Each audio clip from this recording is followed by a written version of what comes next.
go right out the rip. Right out the rip. That's a big boy card. And the breakers start to That's show. Pudge in the feature. Casey Green Glow. Let me clip that thing. Lunter keeps it steady. And Oh, guys, sorry, I peeked it. That is purple down there, guys. That is a Hex Auto. No, it's not a Hex Auto! It is a Brawhambo! Pudge in orange. Wow. What is low? 135. Steve Beef.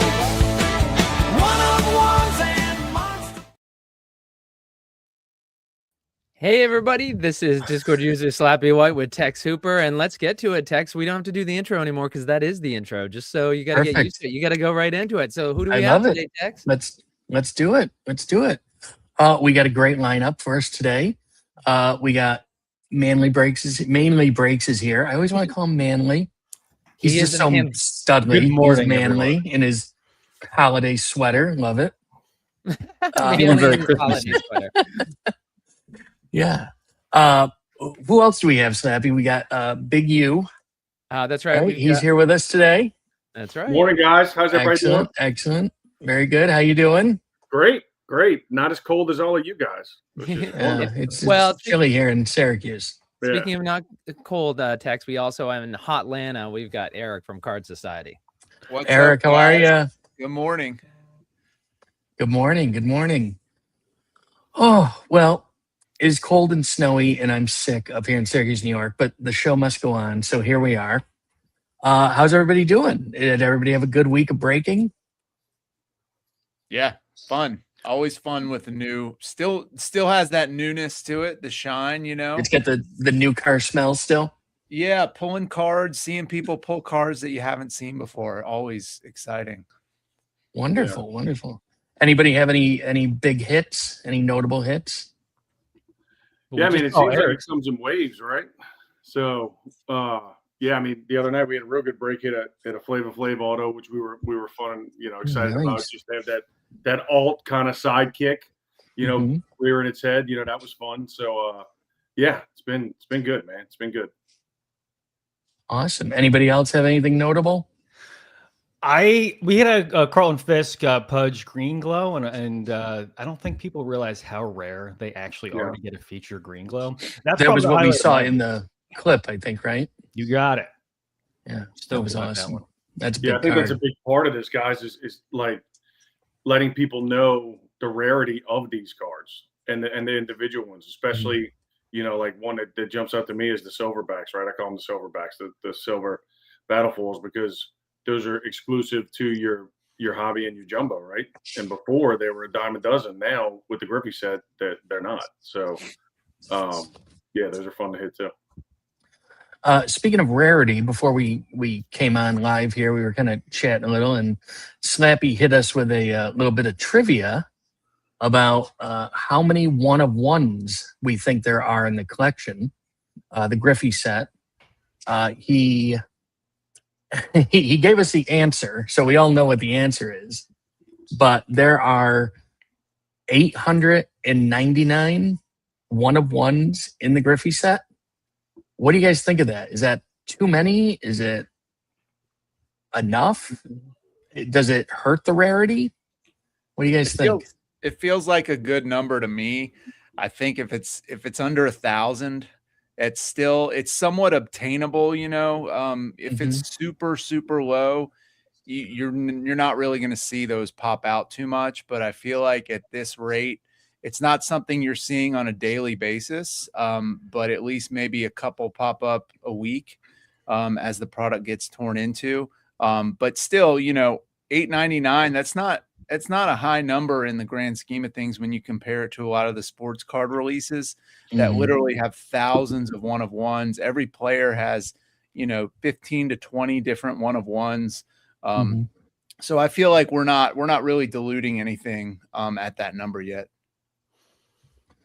Yeah, Eric, I agree 100%. And what I like about that number too, it gives all collectors an opportunity. There we go. Nice hat, Eric. It gives everyone an opportunity to pick up a 101 because I say all the time, I collect most Yankees. I call it the poor man's collection of Donnie baseball. I just want one of every type. So I just want one of one. If there was only one out there, it would be really difficult for me to do.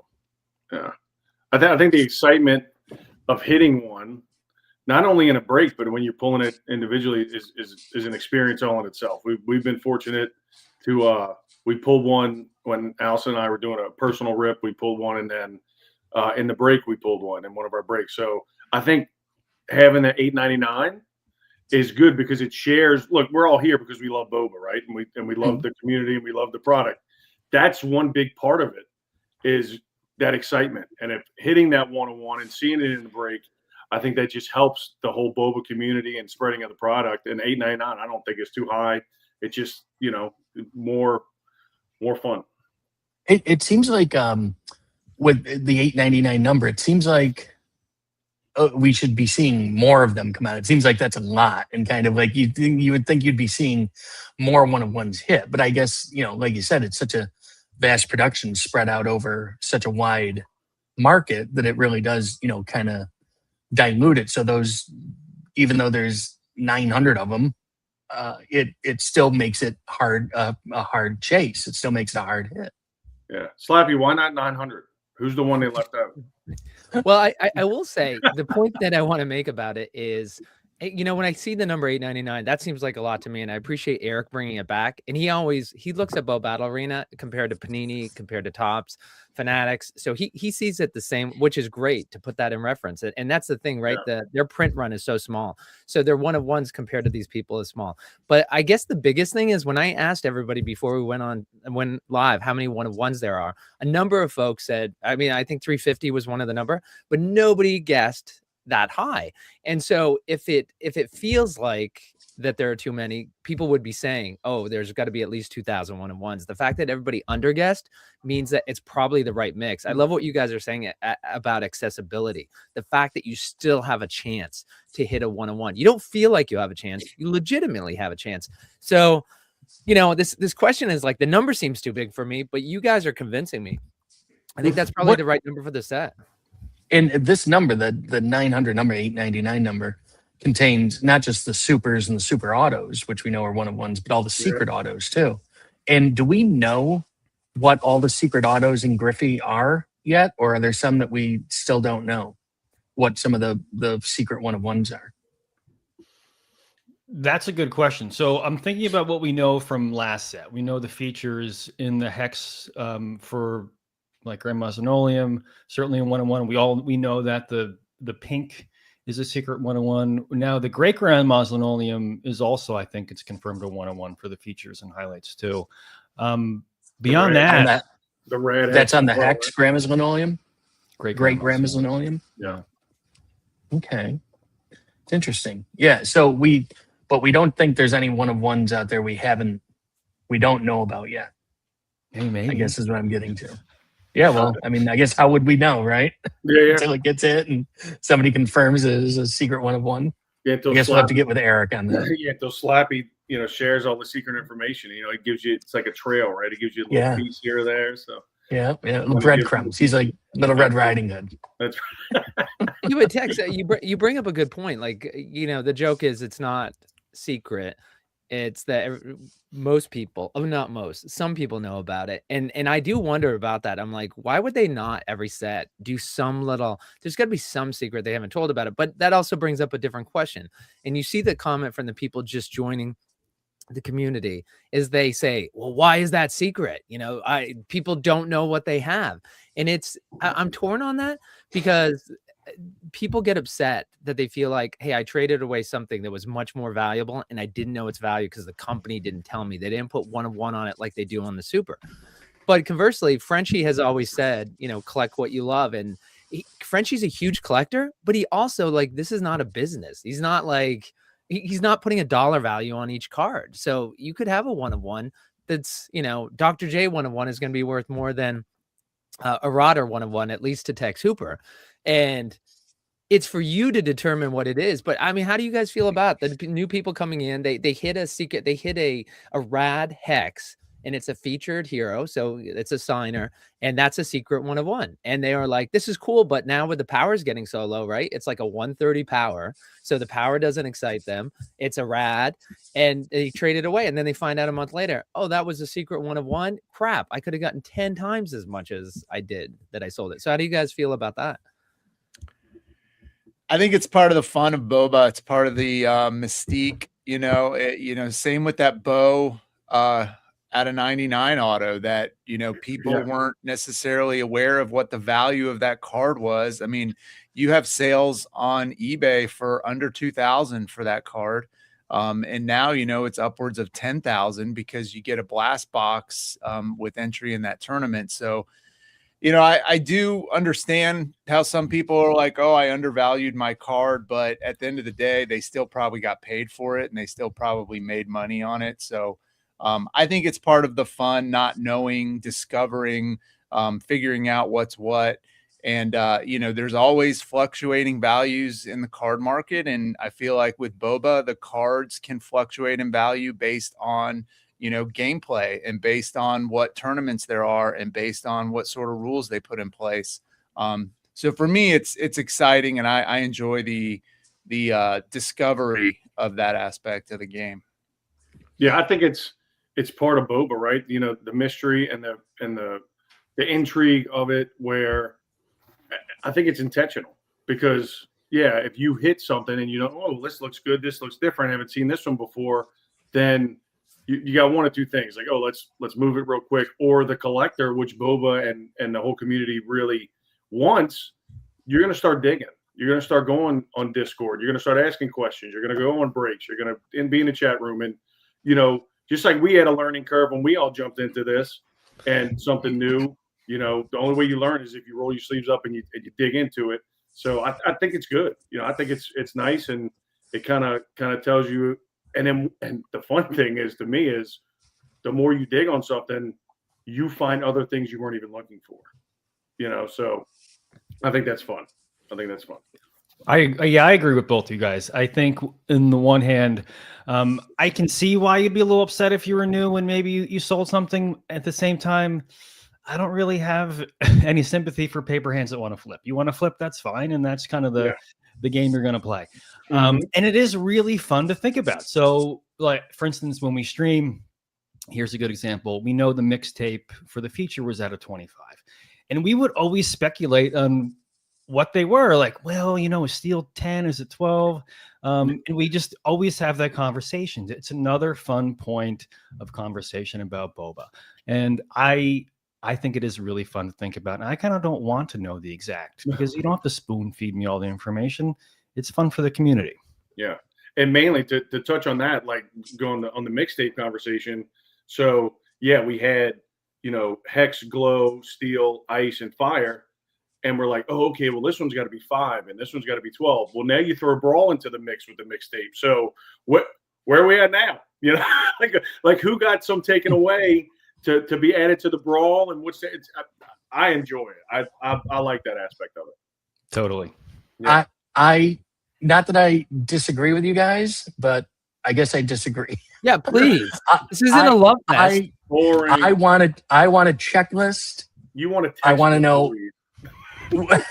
I want a checklist. I want to know how many cards of each there are. I want to know what I'm chasing, what I'm looking for, what I'm hitting. I don't know. That's just how I am. Thank you.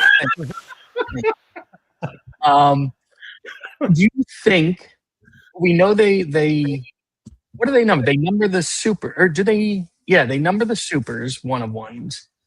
They don't number all the 1 of 1s, and they don't number. They number a few of the other ones to 10 and 5. Do we think they should number everything, or do you like the way they do it, where even something's like very limited, less than 10 or less than 5, they don't get a number? The card isn't numbered. You just have to, I think it would help some situations. I wouldn't go crazy on the numbering, but I like how they number the autos. The Hex, you know, out of 10, Glow 25, Fire and Ice out of 50. I wouldn't mind seeing that on some of the other foils. You know, I wouldn't do like the Fire Tracks. I think they're out of 99, and a lot of people don't realize that. And they oftentimes get sold for much lower than they should, especially a featured Fire Tracks, I think is less than 10, maybe even 5. Yeah.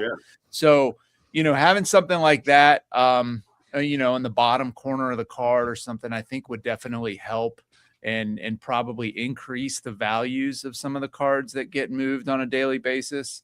But yeah, the odds, having some sort of odds would be helpful, I think, especially in a breaking situation. I think maybe I love that idea, and maybe narrow it down to just the featured, you know, because they're already separated. The features are already separated from your regular heroes, separated even more. And I think it would be an educational thing. Like, Eric, I'm with you. Like when we're doing our single shows and we're moving Fire Tracks and stuff like that, and they go for a lot less than I think that they're worth. I'm like, well, man, is it my fault because I didn't educate people what this was? Or, you know, overall, could we do a better job of just kind of, but that's the mistake of it, right? And, you know, that's the hard part, Tex, because when we started with the alpha set a year ago, Thanksgiving 2024, it's crazy. Is you knew right away what a 1-of-1 was. And what's interesting now that I find is you watch the chatter in Discord, people have been around since the beginning. People like all of you who hit it all the time. First thing you have to say is like, is this a 1-of-1? Because there's 899 of them, and it's hard. And the whole highlighted heroes where they don't have autos, but they get treated like featured heroes, like signers, so they do have it. And now we have the alternate pose, which has been introduced. So that brings into question, like, is it their alternate pose that's the one of sidekicks are another one that's hard to go. But I will say, I like what you guys were saying, Jason. You were talking about, you know, people look into the cards to determine like, hey, is this a one? You're gonna start analyzing like Eric, you were saying the Fire Tracks, like this is one out of how many. They don't know that unless they go down that rabbit hole and research it. We're still talking about people in the community, people like yourselves who know to research that, because you know there's always a story behind a story. Is the Bo Jackson Battle Team missing a marketing opportunity by placing something inside every box? I know Tex, and by the way, I like the two people in the audience arguing. You had Scott. He said, I like to see the odds. He's with Tex. He wants a checklist. Bo's like, I like it the way it is. Don't change it. But maybe there's a middle ground between those two. And you could put something in every box that basically says, when you rip this, before you think you don't have something great, go down this rabbit hole and find, like, and I don't know what resource they can use, but my point is to give people a warning. What you have might seem like not a big deal, but it might be a really big deal. Now, normally if a company does that, you know, you're going to go down the rabbit hole and you're like, well, it's like the Christmas Story where he does the decoder and it's like, eat more popcorn or whatever that, you know, in the Christmas drink Story. More Ovaltine. God almighty. How do you not more popcorn? Know that? Because I'm live on TV and I'm not, hey, I got it almost right. But one of the greatest Christmas movies of all time. But my point is if for a big company like that, you know, that's the want at the end. If Bo Battle Arena were to put something in telling people, you know, it does a couple things, right? It encourages people to go down that rabbit hole, and they will find gold at the end of it. It's not going to be the Ovaltine. They will find something great at the end. And also that's kind of, I think you guys are being unsympathetic to people who are arriving today, where you're just like, yeah, well, you know what? Like, it's not paper hand, Seth. Like, literally, if I gave you a rock and like, hey, Seth, I'm dropping off a bag of rocks, and like, you didn't know there's uranium in it, like you're glowing a little bit, but like they're highly valuable. Like, why would you think rocks are valuable? Like, you can't blame people who don't know anything about Bo Battle.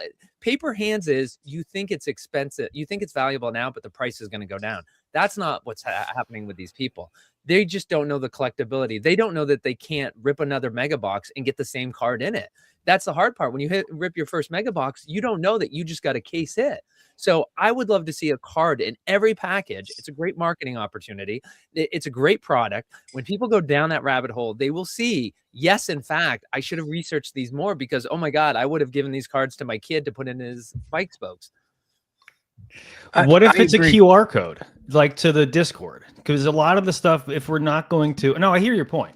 And if we're going to put something in there, it can't give all the information because I don't know. We've established that I think they're just not going to do that. Yeah. But in the Discord, you can find out some information. So QR code, Discord, some kind of language about go research, have fun, or whatever. Because if you do a little bit, they drop enough breadcrumbs that we have an idea. For instance, back in July, I remember French was on one of the streams, and he had mentioned that the rad glows were out of 5. We didn't know that. You know, those instances happen. And the rad glows for non-featured, I think he said were out of 25, right? And we had no idea then. So they do drop hints from time to time. And it's a fair point, Slappy. Is someone going to go do all that? I don't know. I'm a little bit biased because I'm kind of psycho about this stuff. You know, I wake up and I check what's sold overnight. And I'm like, oh, what's sold? I missed it. So, you know, I'm a little bit different. I agree with Slappy. I think bringing it, as we're bringing in so many new people to this, especially with Griffey. Like I was in a card shop a couple weeks ago when Griffey first dropped. There was a card shop an hour away from me that got Griffey. So I drove down there and I got it. And I was talking with the guys, and I bought a couple hobbies and a couple megas. And there was another guy there bought who one didn't know hobby. anything You about bought one hobby. You bought one hobby. Didn't he go back though? Oh, that's right. I Yeah. bought one hobby that That's time. a different Yeah, story 'cause after. Go ahead. my wife was with me. I bought 2 megas, 1 hobby, and 4 glass boosters. And I wait, think. since you get it, the hobbies cost what? I got them at retail, $375. I didn't even know what I- retail price is. There is Wow, what very the nice. price is. Well, I was charged $375. But my point is, there was another guy there looking at it, and we kind of got talking about it. And he was buying, you know, like Topps Chrome or whatever the baseball release that just came out was. And you know, I was telling him a little about it and stuff, and he said, give me 2 boxes of megas. And I'm like, and I said to him after him, and I was like, you know, those are great and everything. You're gonna love them, but $375 on those hobbies is a great price. You're never gonna see that. They're already selling on eBay for, you know, double that. And you know, you're guaranteed an auto in each of those boxes. And he looked at the guy and he said, give me 2 of those. And he didn't get the megas. He bought 2 hobbies. So that guy's going to go rip it. He knows nothing about the product. You know, I told him to go to the website and stuff, but he could hit a 1 of 1. He could hit something in there and, you know, fall in love with this product, but he has no idea what he's hitting. You know, he can't go look at a checklist and see like, oh my God, this card is numbered to 10. This card is, you know, numbered to 5. You know, here's a 1 of 1, you know, that's secretive. I think when we're trying to attract new people into here, I don't think you want to keep a lot of secret. I think you want to engage with people as much as possible and let them know that, you know, the stuff they're hitting is potentially very valuable. And, you know, they're not just kind of, you know, wasting their money on taking a flyer, buying something they're not really familiar with, when in reality, they might be hitting great cards.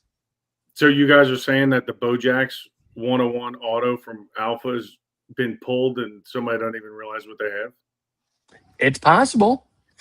We're still trying to find the auto from Alpha.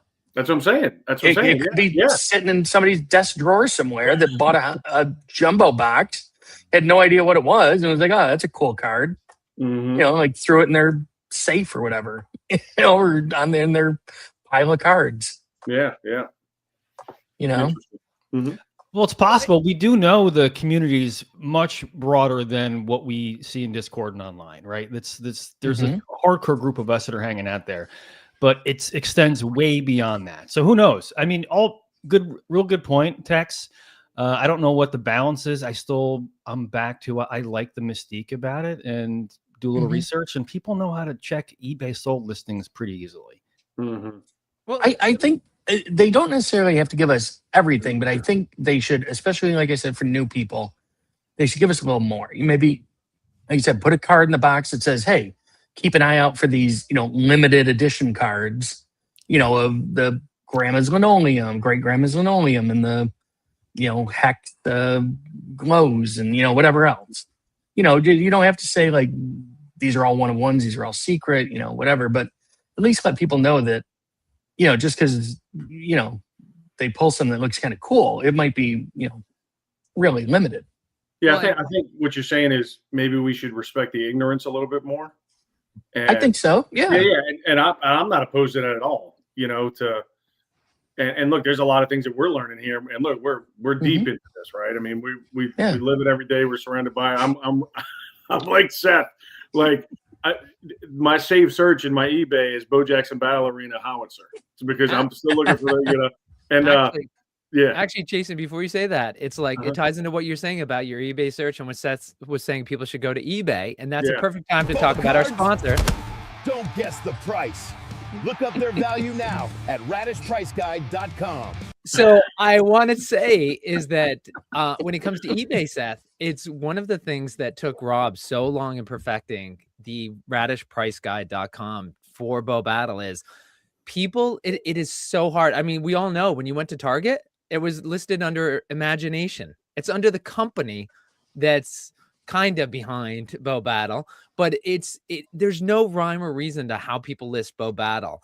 And so what's great about going to Radish Price Guide, Rob literally has spent now hundreds of hours perfecting the search. So when you go into eBay and you're like, oh, I'm going to look for this, if you do Bo Battle Arena, Bo Jackson Battle Arena, Bo Jackson Battle Arena, it's different results. So that's why Rob's doing it. So Seth, I take issue with you saying like, well, they know how to go to eBay. I'll tell you what, looking for one of ones on eBay is very hard. When you hear there's one up for auction, go put in Bo Battle 1 of 1, Bo Jackson Battle Arena 1 of 1. That's not what's going to come up. Like the Dr. J did not come up instantly. It's like you had to look to find it. So I couldn't find that Dr. J 1 of 1 when it was on eBay. I looked like twice. I could not find it.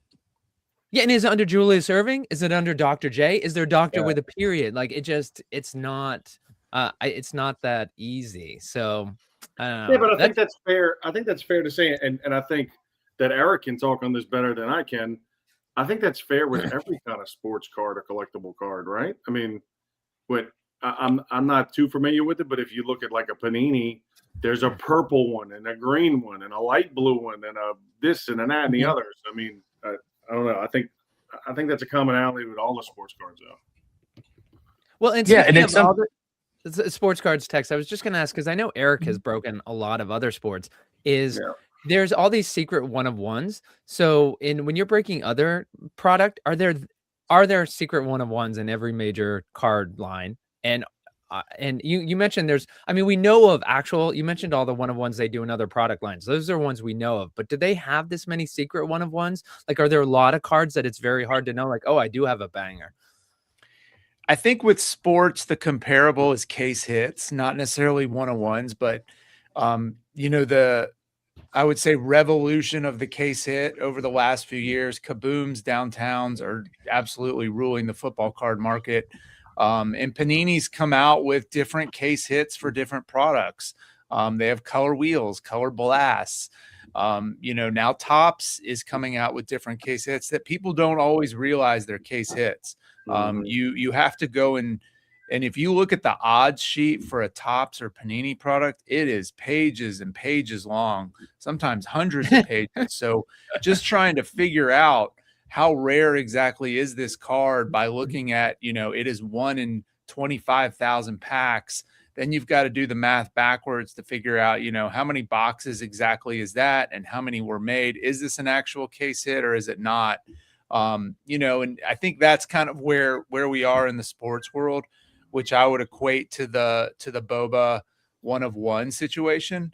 I think as long as it's a fine line and you don't go too crazy with it, like right now we're seeing Topps just put out tons of case hits or they call super short prints, which you don't necessarily know if it's a case hit or not. And I think people are having a real hard time figuring out what the value is. And then others are speculating the market doesn't understand what these cards are. They don't know how rare they are. I'm going to go buy them all up. And then in 2 years, everyone's going to realize, oh, wow, there's not very many of those printed. And I think we're seeing that with Battle Arena, especially on eBay. You really have to cast a wide net to look for singles on eBay because they could be in sports. They could be in TCG. Some listings have Bo Jackson. Some listings have Battle Arena. Some have no idea what the name of the card is. And so they just kind of try to describe it themselves. And so you see some wild listings on there, and that's where I think too you get a lot of the wacky pricing of cards being probably undersold. Speaking of one of ones, I'm just kind of scrolling Discord real quick. The courthouse one of one got hit, it looks like, by Swan City Cards. And is the Logo Man Hex, is that a one of one? Ooh. Because the Adrian Peterson Logo Man Hex got hit also. The logo hex for the highlights only. There's only 5 logo hex secret one of ones. Oh, So if it's logo 1, 2, 3, 4, or 5, it's a one of one. After that, it's not. okay. By the way, one thing I just want to talk about, there was one comment in the community where Petrarca was saying, he said, eBay is not reliable with such a small sample size and so much sales going on here in Discord and Facebook. I couldn't disagree more with Petrarca. We've seen this with Creators of the First, where we were talking about Wonders of the First and how big the community is in the world. And everybody said, well, we've got 2,500 people in the Discord.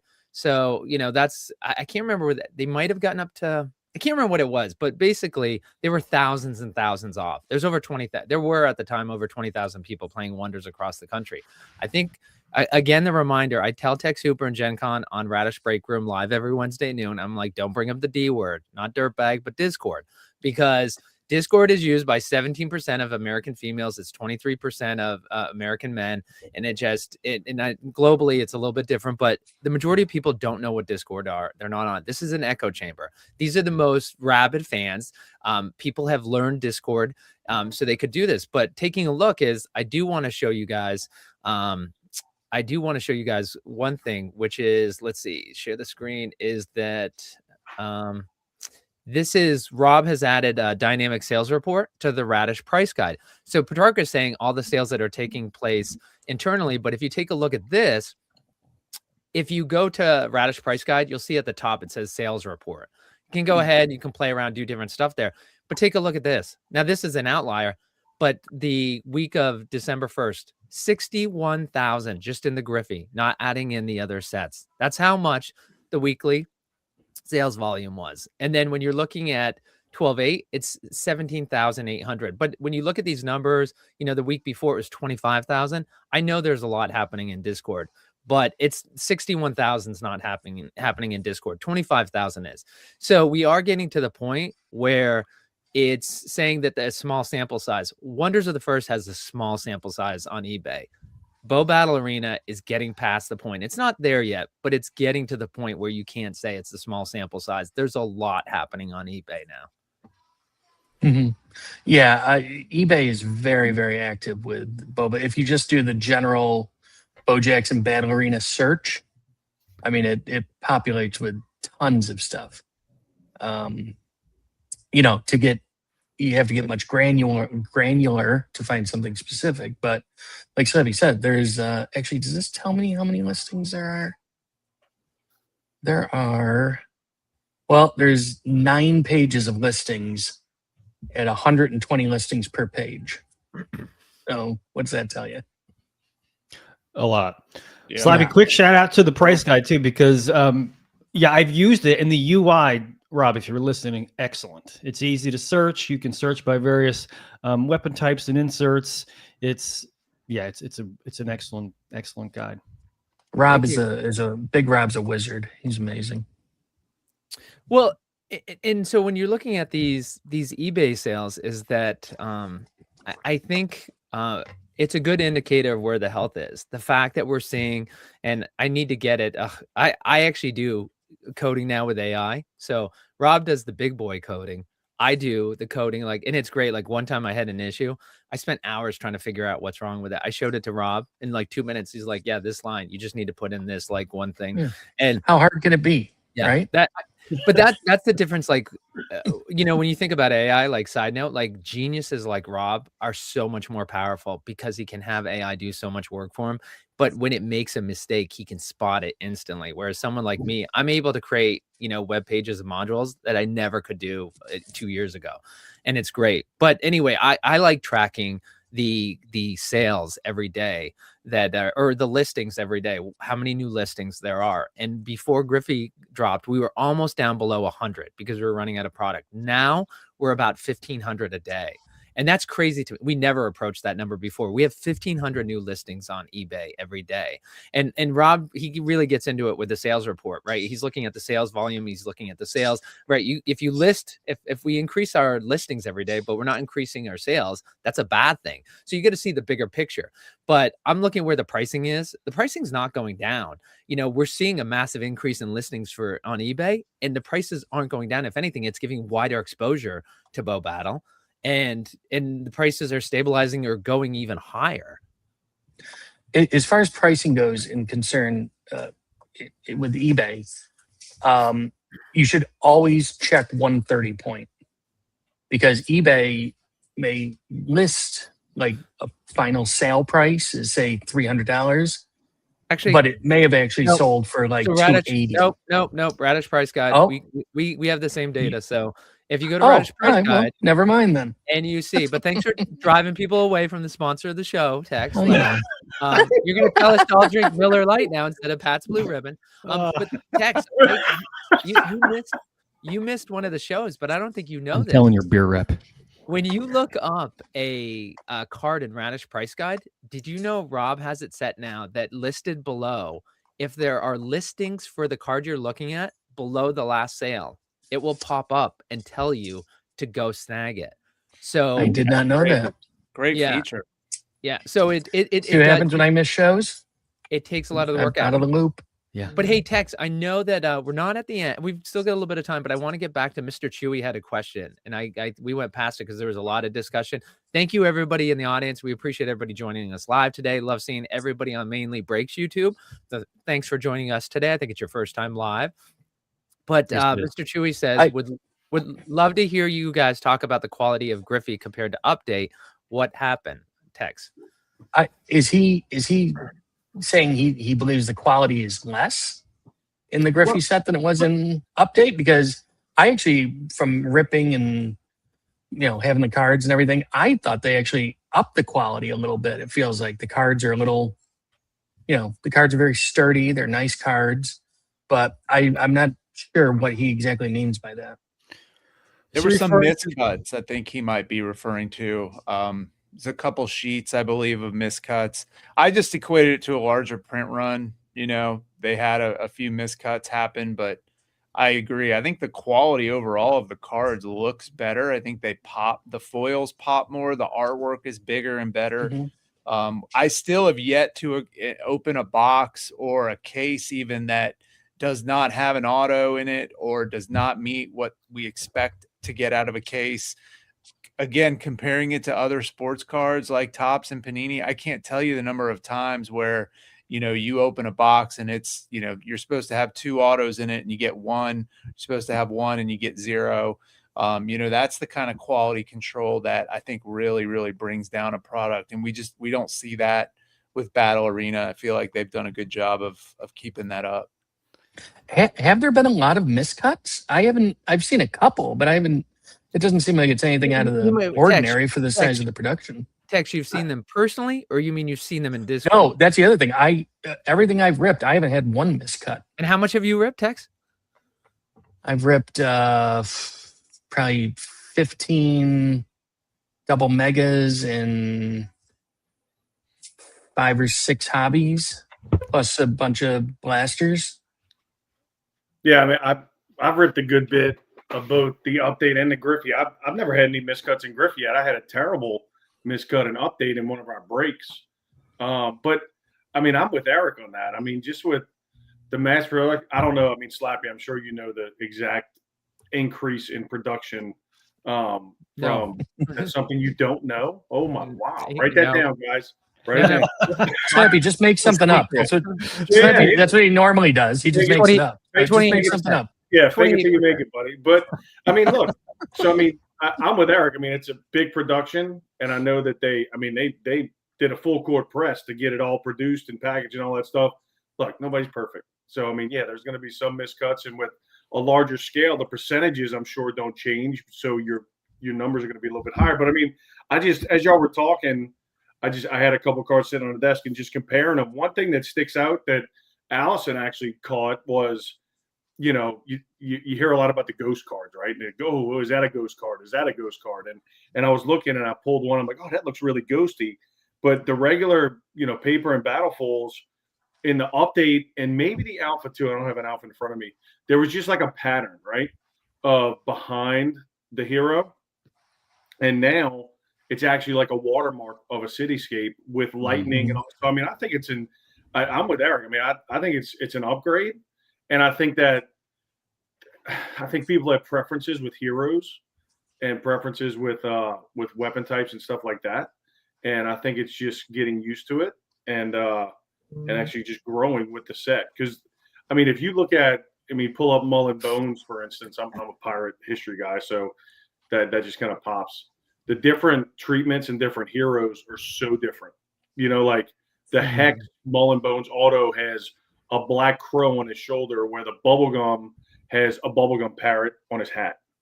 And one is a black hat, one is a yellow hat. I mean, it's just, I think the quality's there, guys. I think it's there, and they're awesome. So, I mean, but I'd like to know, what do you think the gentleman that commented, just to kind of to be, constructive criticism, Well, I know in the Wonders community. Oh, I'm sorry. Go ahead.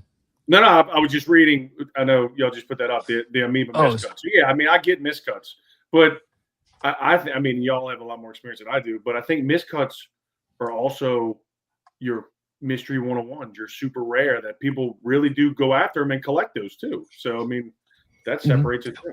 Well, that's what I was just going to say. In the Wonders community, which is another game that this company makes, another TCG game, which is also collectible as well, not just a game, but people were actually, there were some miscuts in that set, and people were actually valuing those miscuts and trying to collect miscuts.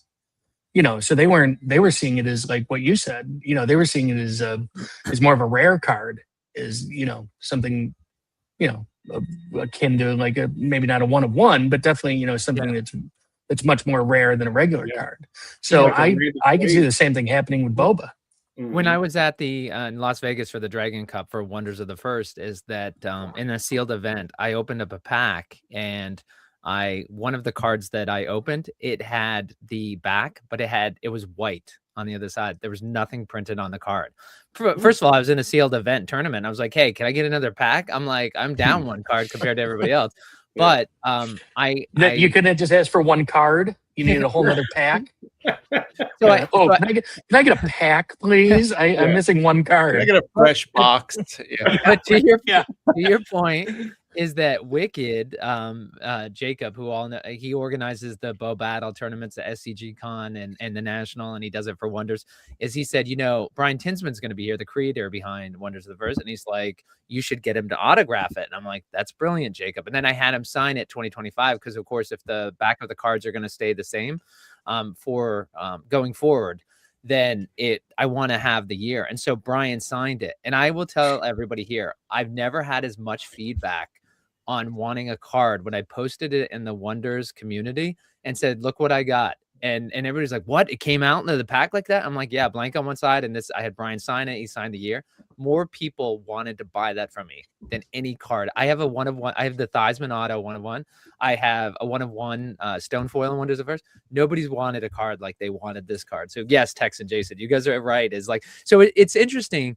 Can we say there's any quality issues? There are miscuts. There's a couple things, and it gets brought up to the surface because we're the most rabid community. We're in the small echo chamber. Everything gets elevated. Tech said, I've seen the miscuts. He hasn't seen it personally. He's just seen what the 6 of us have seen, the same 2 cards being seen over and over again. Whereas, 100 years ago, they were just seen by the one person who got the miscut. But are there any quality issues anyone's heard about that are actually not a collectible? Like everyone I know, a ghost card, miscut, those are all collectibles. Like people are chasing those, even in BoBA. Yeah, they're like air cards in baseball, football, basketball. You remember the reverse negative cards? I think they were in the 90s. If anybody collected, Juan Gonzalez had a famous one, 1990 Donruss, where the image was flipped on the card. You know, there's like the Frank Thomas where he's got his middle finger. And some of them have no Frank Thomas name on the front, and it's increased the value of all those cards. Yeah. Mm-hmm. Yeah. I think, I think Quaid, one of the Randy Quaid cards is misspelled, and that one's sought after. You know. Well, if anybody out there isn't happy with their errors or miscuts, I'll just send them to me. I'll take care of them for you. I do want to real quick about the quality stuff. When I was grading with alpha and with update, I had really, really high gem rates. So if I'm looking at the current message here, I think print quality in general has declined with Griffey. Now, if you're saying that it's not going to be like, I was getting like 80% gems, and like I'm just a guy looking at cards and sending them in. I'm not like cleaning them. I don't have a magnifying glass. I got to light and check them out. I would say they're probably all going to fall between 8 and 10. And that's really good from a quality standpoint, because you're not going to get all 10s. It's just not realistic. So I'm not so sure if that's what he's referring to. Everybody sees we have Anthony with us, Cursive. He Cursive Breaks. He's joined us here. He was a little tied up this morning, but was able to make it here. Have you had an ear on the show while you were away, or you know what we've been talking about? No, I was off watching paint dry and some business meetings. So. Actually, we're 45 minutes in. An email, right?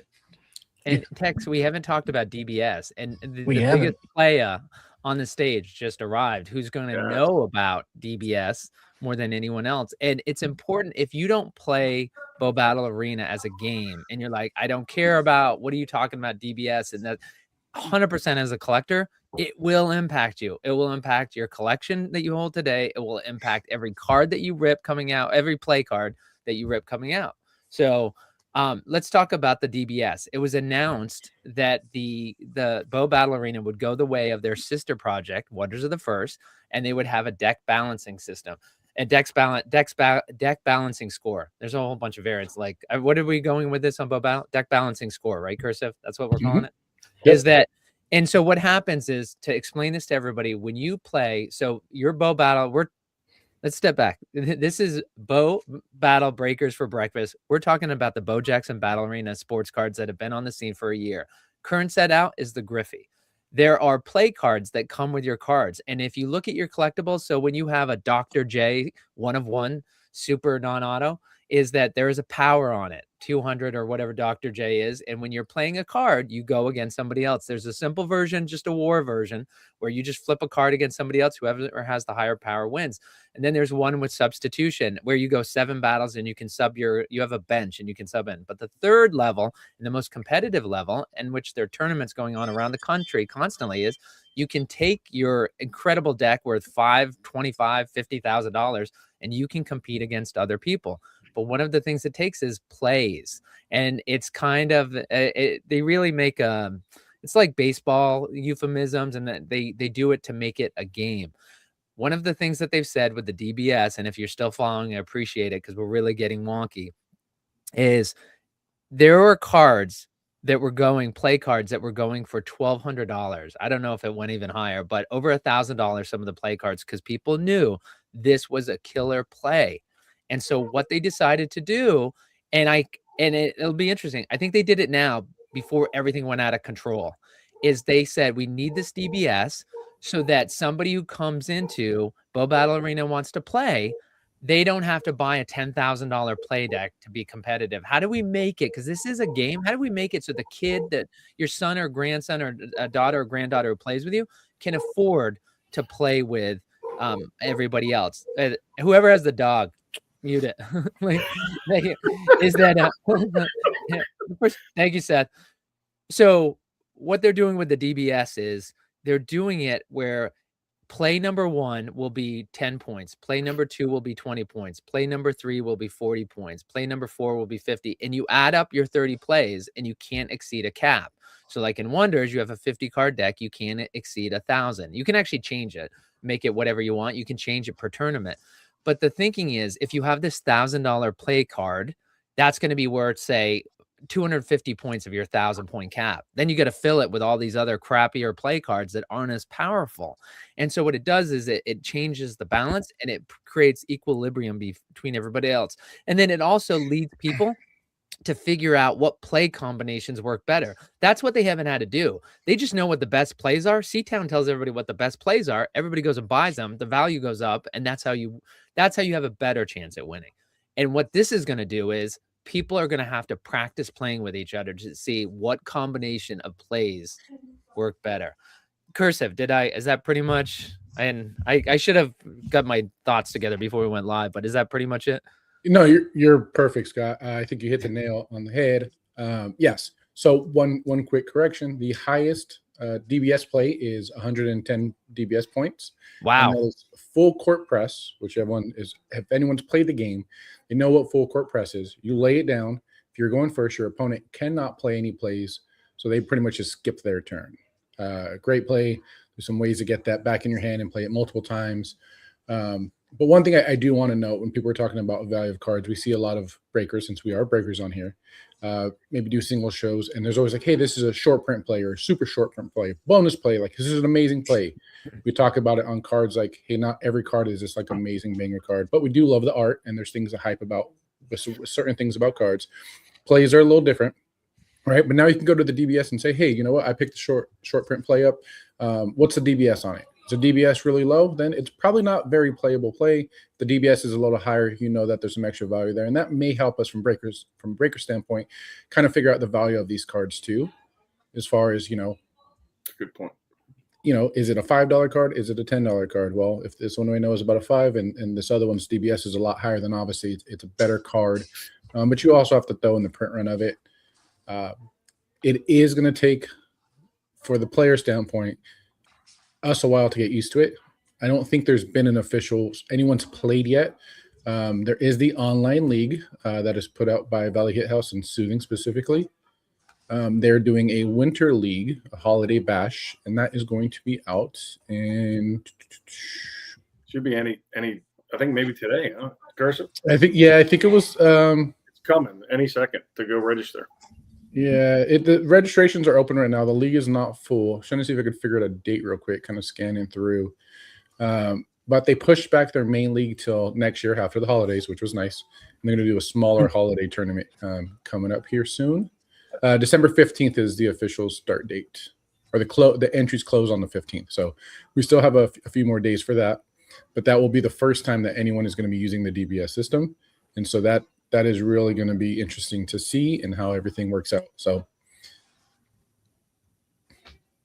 all right. And so, Anthony, in terms of plays, have you preemptively sold any plays knowing that the value and well, I should ask, do you think the value is going to, you talked about that one killer play. So what are we talking in terms of valuation that you've seen or you're expecting to see a change? So I don't think any of the high-end plays come down in price. I think some of the low-end plays that we're now going to have to use is almost filler plays, because the reality is a lot of people that have competitive decks have put their decks into the system and they're 400, 500, 600 points over, and that's a lot. When you're talking about the highest plays 100 and you got to shave 600 points off your deck, you're going to have to change a lot of it. So a lot of these lower plays will probably see an increase in value, obviously with monetary there. So that $5 card is now a $20 card. But it's going to be interesting. So I've created my deck, feel pretty good about it, but we won't know until we start playing. And the new meta, those things usually don't take shape until a good month after people start using things, and right. They kind of start seeing what works and doesn't. And the one thing to keep in mind that folks should know is this isn't final. Like when they create this DBS system, it's not final. As they're going to see how it plays. To Anthony's point, is like they'll figure stuff out after a month. They'll find a card that breaks the system, and then they'll change it. So that's the reason why they do this. That Bo Battle and Wonders does it. It's a very dynamic system that allows them to change it frequently. It's a good system so that they can actually get these under control. There's other card games that use the DBS system, correct? Do we know how often those are updated? Like maybe games are more established. Is it like every month, every 6 months, once a year? So for other games that I've played that are like tabletop TCGs, it's usually once a year they put out a new rule book and things change. Mm-hmm. I do know what the team has said with this, that it's going to be very fluid initially.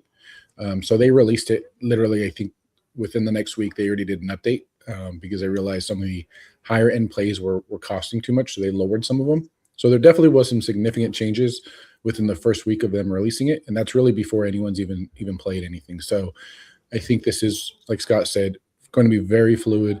We're going to see quite a bit of changes here. And that fluctuation may only be maybe, 5 DBS points per card up and down. But we're talking about building a 1,000-point deck and 30-plus cards. That's going to make a huge difference on what, hey, this card's 5 points less. Now I can squeeze in that card and switch it to something that was, I couldn't fit in before. So, Tex, this is really important to talk about. First of all, if you're listening to us and you're a Bo Battle Arena collector and you were thinking about getting into play, but you're like, oh my God, my head is spinning listening to all this.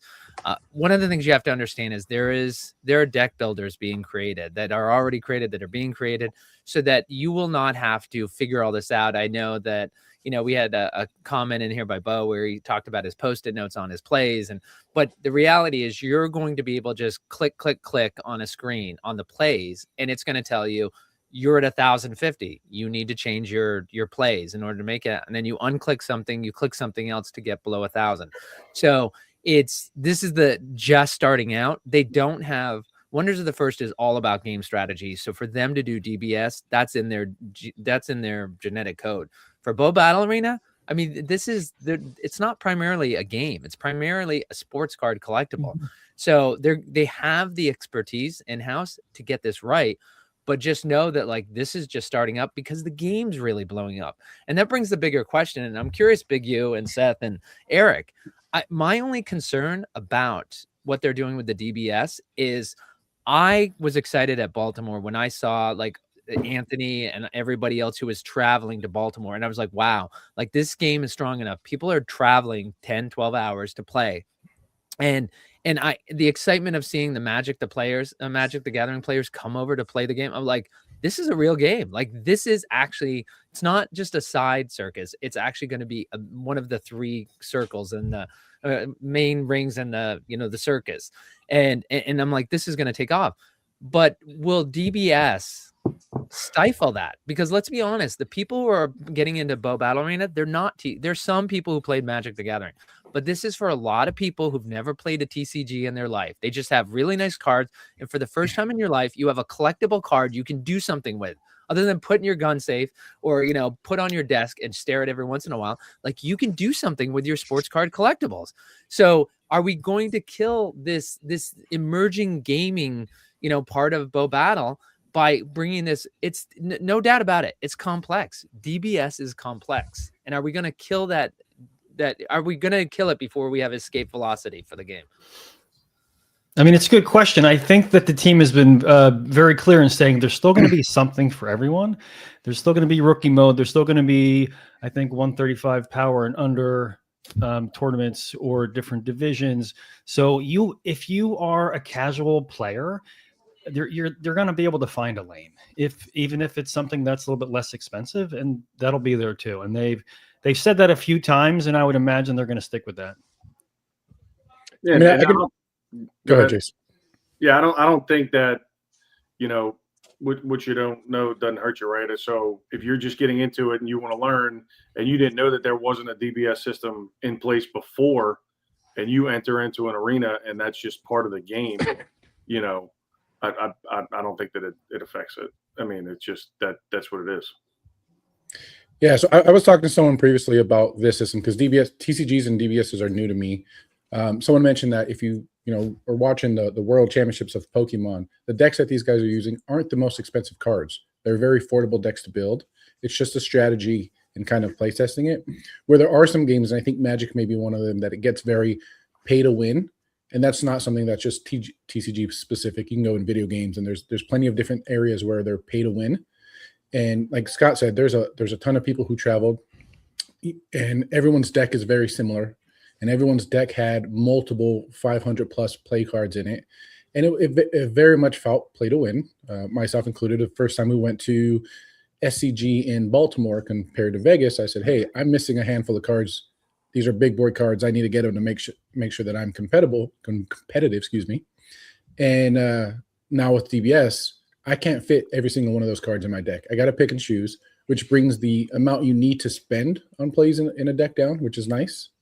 So I think it's a plus. I'm looking forward to it as much as I'm like, man, I just spent X amount on this card and now I can't fit into my deck. Like the value of that card doesn't go down. The resale market on that card is still what it is because it's still an amazing card. I just have to pick and choose, where I'm going with it. I think that's a good point, Anthony, because if you're spending, and I mean, Slappy, you threw some numbers out to build a spec deck up to 160. Look, it's not cheap when you get into that 145 to 160 range, right? So if you're investing money in the heroes, and then I look at like Anthony's deck or other the big players' decks, and like, man, they got a copycat, they got a drought, they got a, and you start listing these cards. Well, you've already spent a good chunk on your heroes. And then you're telling me I got to go spend even more on plays. So I think I think this kind of helps, with, hey, focus on your heroes, get those nailed down, and then you don't have to spend as much on the play side. I agree with what you guys are saying from the cost standpoint. I'm just saying from the technical side is they're uncomfortable with the play and they're like, all right, I can do it. And then you're like, okay, now that you've built your deck, now I'm going to introduce this system behind the scenes and you have to figure that out to compile your deck. I'm still not convinced what you guys are saying. You're right on the cost. That's a help, but I'm not sure on the technical. One thing I want to clear up the confusion because it frustrates me every time I see somebody mention this in Discord because they get it wrong every time. When people talk about what the valuable plays are, everybody, first of all, you get some people just say 1 through 16, but most people will say through 32. And that is not accurate. Is that you have to think about it like March Madness, is that 1 through 16, those are the super short print. 17 through 32 is the short print. And 33 through 64 is rare. Get that right. 33 through 64 is not printed like 65 through 100. It's just, I can't tell you how often that people act like rare's nothing. Like, send me all your cards between 34 and 64. I will or 33 and 64. I'll gladly take all those plays. Eric, is that we were talking about the play, and you obviously have kind of a different group, and you have a very large whatnot following. You brought a lot of people over from different sports. How do you think, like, do you just not even consider the playability of the game and you just focused on the collectability? So this DBS is just background noise and you don't think it's going to make a difference with you and your crowd? No, not necessarily, because I know it's a huge part of what Battle Arena is, and there's still a lot of people in breaks and buying singles that want those cards to build their decks with.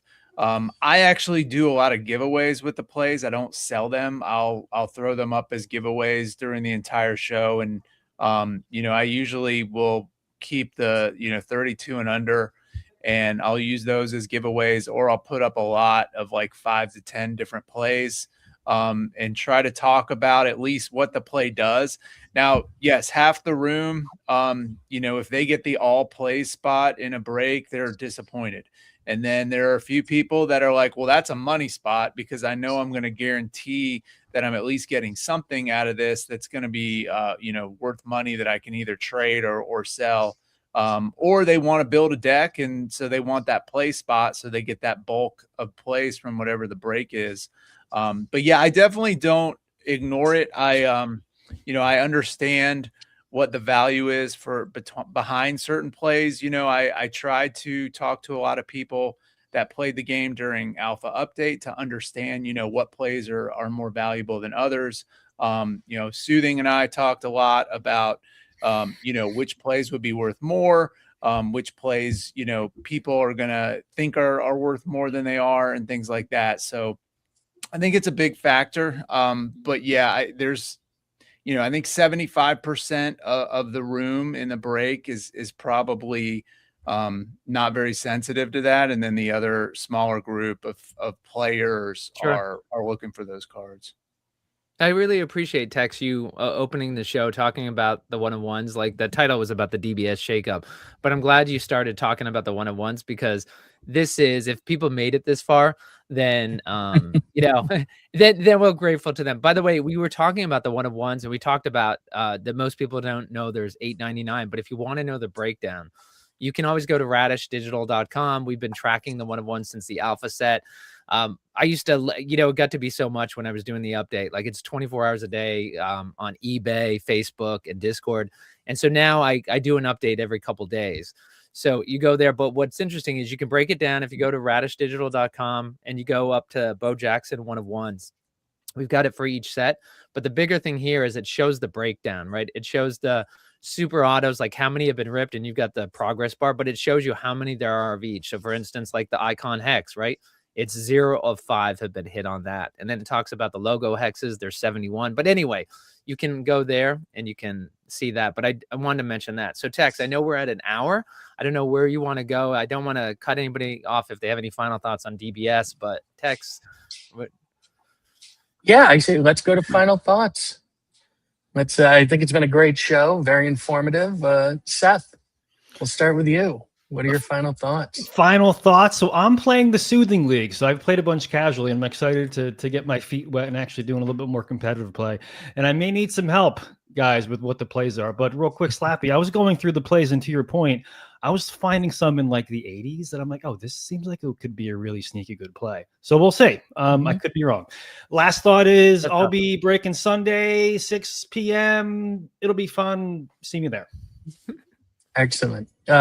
Big U, final thoughts. Yeah, I mean, the whole Griffey set's been exciting. You know, I like the topic of the 1-of-1s and the unknown and, you know, people's thoughts on that. And then DBS system, you know, we played in Vegas, Alsa and I, and learning from the guys and watching people play like Anthony and Soothing, you know, was fun and learning it. And I think that leveling the playing field is a good thing overall. I know it's difficult for some of the bigger guys who've been playing since the beginning because they have made an investment. And but I think it'll be overall good for the community. And you know, just excited where Bo Jackson Battle Arena is going with the Griffey set and beyond. You know, I'm super, you know, I'm a football guy, so super excited about Tecmo coming. And you know, yeah, super excited about that. So Tecmo's gonna be wild. Yeah, it's gonna be off the charts, crazy, like incredible. So you know, thank y'all for having me, and we're doing our single shows. You know, we do our single shows on Wednesdays at BoBA, Bo Jackson Battle Arena single shows. I have to clarify that sometimes because there's some smart Alex in the room wearing Santa hats that want to just say something. But and you know, doing our breaks, we do them on Monday with Anthony. We kind of do a little team effort there, and Saturday morning too. No, mainly would never be a smart Alex ever. I'm not smart enough when to be it's smart. Slappy, aren't I? Wait, is it backwards to me? Oh, it's backwards to me. Sorry, Seth. I was trying to point to Slappy. Yeah, and actually, you want to know what? Since they brought it up, Tex, let's just show it quick. The BoBA leagues, which is if you head to you, obviously they have Soothing has his own, and Matt Cantrell have their own Discord. But for folks watching this, and you don't want to be in Discord, there's a way to get there.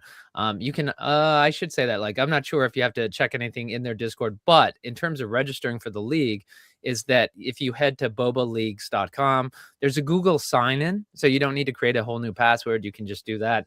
And then if you browse leagues, you can see Holiday Bash Online Tournament presented by Valley Hid House. So that's at bobaleagues.com/leagues. I'll put that in the comments. But anyway, is there a cost to join that? I don't think so. No, it's free. It's open to anybody. No cost. And they're working with the team now, the official BoBA team, to get prize support for that. I saw they put out a list of I don't know if it was a finalist, but at least potential prizes they're going to have for this season in these tournaments. So that's great though. Hey, and before they do the final goodbyes, there was one question we didn't get to from the audience. Rabanero, he came over from Wonders. He's a player, but his question was, is there really a base card non-foil crossbow worth 200, card 185? And I'm going to put that out there. Maybe one of you gentlemen can look at that before we come back. I want to give Rabanero that answer. Actually, I'll tell you what, can you folks follow up in the chat afterwards? And in the YouTube video, can you guys respond to Rabanero? Just so we don't have to do it right now live, but do you guys mind responding to him? Yeah, for sure. All right. Thank you. Sorry, Tex, back to you. No problem. Eric, we left off with you. Final thoughts. A good week of breaks. Excited to get more into Griffey as we get deeper and rip more packs. How many supers are still out there to be found? 820. I'm ready to find a few of those. I'm going to start today here in about an hour. let's figure out how many boxes we have to open until we hit a super. But no, I think with Griffey, it's been fun playing with different break formats. You know, I did a pick your city.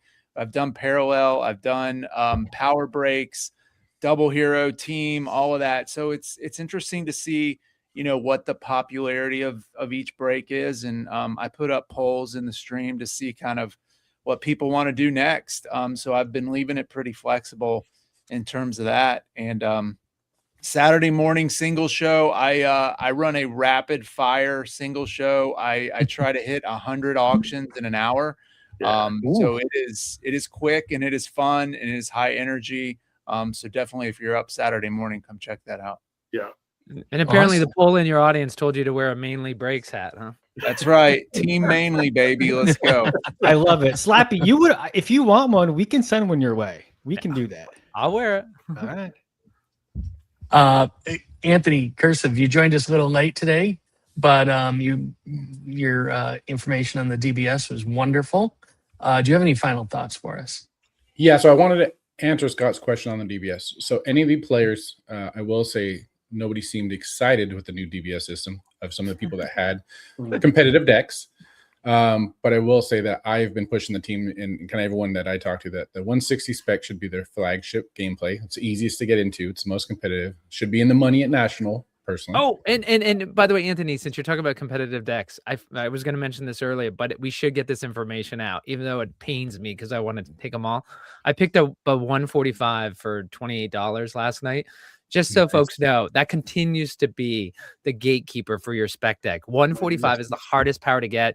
They didn't overprint it in Griffey in proportion to make up for what happened. So for spec decks, it's very hard. And actually, yeah, I mean, the 145 I got was last night. It was an alpha set, so which is great that it helps me. But 145, humble brag. If you can get a 145, you want to pick that up every chance you can. Sorry, Anthony. No, you're good. You're good. That is a very great point. But again, flagship 160 spec, easiest to get into. I think it should be in the money at National. So if the team's watching, hearing this, that's just me sharing my thoughts. I will say though, from feedback that I got from some of the competitive players, the Apex tournament, they're really hoping there's no DBS system, and that's like your no hands, all hands off, like, you know, for full brawl, you can do whatever you want. And I would agree with that. So I think there should be a difference there. If you're spending 20, 30,000 on a deck, then you should be able to spend 10,000 on some plays. Tex, you have an interview coming up with somebody who will know that answer. That's a question. I do. That. Coming hopefully next week. Nice. And then last thoughts on me breaking. Again, Jason said we do Mondays and Wednesdays. I think Mondays typically is single shows, but there's been a big ask in the community for doing pack auctions. So not doing the heroes and things like that. So this Monday I'm going to do packs. We'll see how that goes. So I'm for it. The ask is there. So what kind of packs? Will they be hobby or booster? So there'll be hobby, and there's no booster. There's no booster or blaster. No blaster. I don't typically handle blasters in my breaks or anything. You're not selling 130 spots for a blaster? I am not. I'm not. So it'll probably be hot dog spots. Only hobby or a mix of hobby and double megas. But we'll be doing packs, and we'll try to figure out a game that works within Whatnot's kind of regulations that they've put out. So we'll try to make it fun. But this Wednesday, before I lead into Big U show, should be cool. Awesome. Well, thank you, everybody. This was wonderful. It's been a great week for everybody, it sounds like, break-wise. And you guys hit some bangers for some people, which is awesome.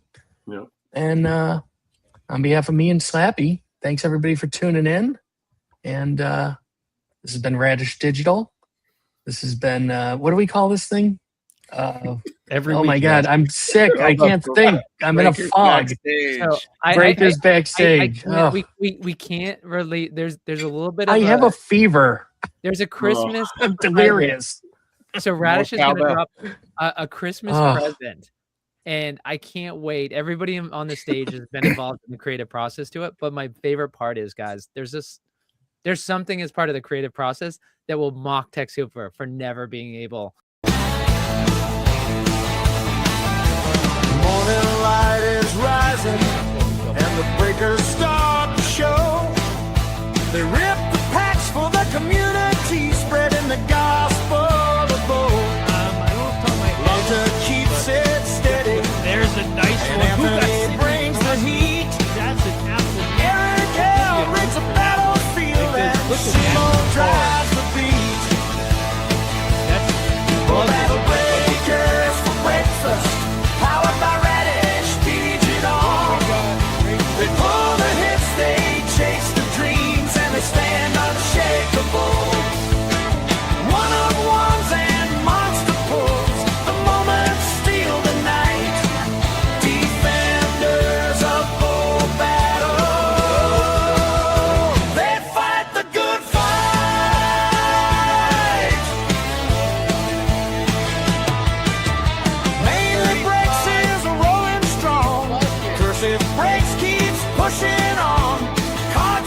No, we're not mad. We got 2 autos in this box.